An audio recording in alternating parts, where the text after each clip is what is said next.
I'm not a feminist. I can see men and I don't immediately feel threatened. Not a feminist. I can actually cook.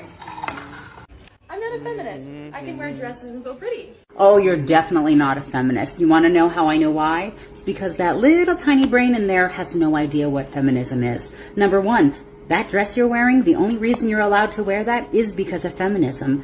If it wasn't for feminists, you wouldn't be able to even show your shoulders. You wouldn't be able to wear those jeans you're wearing.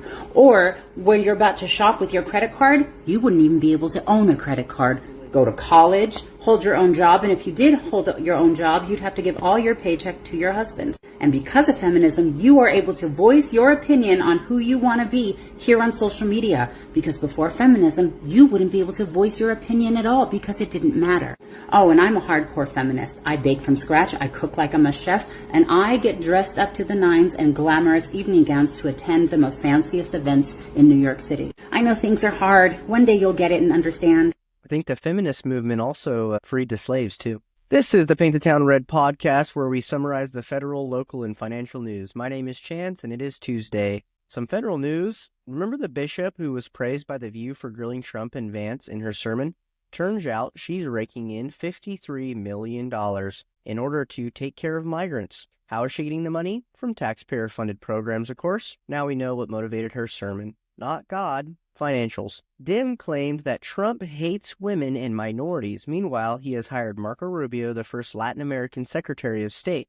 And what about his chief of staff, Susie Wiles, the first chief of staff to a sitting president? If Trump hated them, why would he appoint them to the highest positions in government? I've heard people on Instagram hear this and go, that's like saying I'm not racist because I have black friends. He's not just befriending them, he's putting them in the highest position. So I think it's a little different.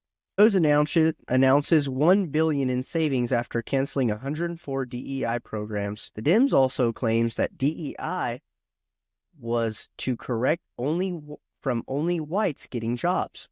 But were they getting hired because they're white or because they're competent? Wouldn't DEI do the exact procedure they're trying to prevent? Seems like they wish to put out fire with fire. Or maybe they're not trying to correct anything. Maybe they're just trying to burn everything to the ground because they are driven by hatred of America and tradition. Trump sets to put maximum pressure on Iran. This comes just after he sits down with Israel's Netanyahu and agrees to $2 billion defense contract. Financial news, the national debt fell to $36,200,000,000 and some odd amount. This is down about $1.2 billion. Not much compared to the total sum, but still going in the right direction, and I guess that's good. I hope all the conservatives who said Trump wouldn't be a conservative appreciates this.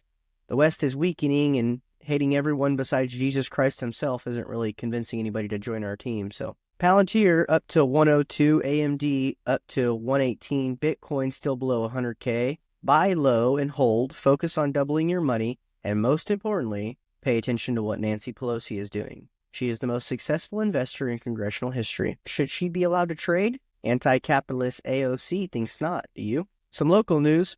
Shafter teacher Zachary McGraw charged with advertising, distributing, and possessing child pornography. He taught 6th graders. Wow, we should vet our teachers more. Another Zachary in the headlines this morning, but this one was a previous supervisor. He has been accused of being involved in a physical altercation with his children, but has not been charged or even been arrested. We will hear testimony from an eyewitness on March 10th, hopefully shedding some light on the situation. So set your calendar.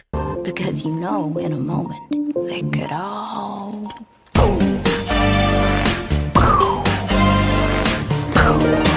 Is the West falling, and how can we stop it?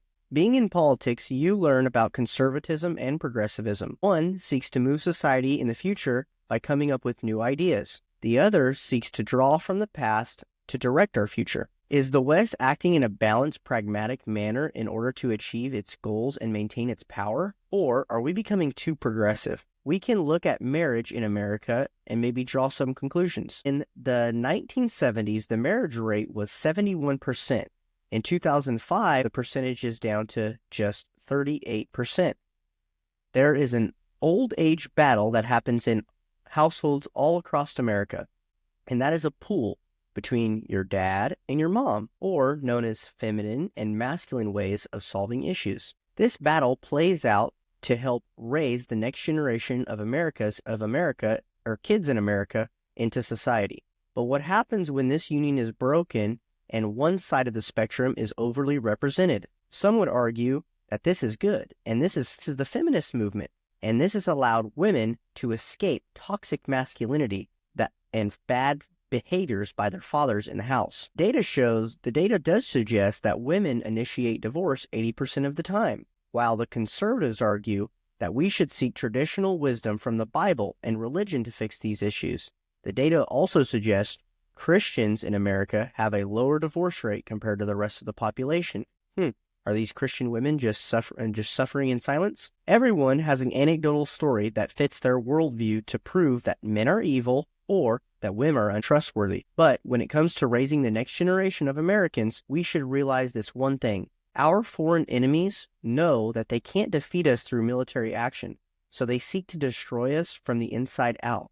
In 1983, former KGB Russian Special Forces operator Yuri Benzanov lays out how the Russians plan to weaken America. He states, Stage 1 is educating the youth in Marxism in order to demoralize our basic values. According to Karl Marx, marriage in society is a farce. It's just another way one class of people seeks to exploit the other. Do you agree with this? Happy Tuesday, everyone. Hope you have a good one.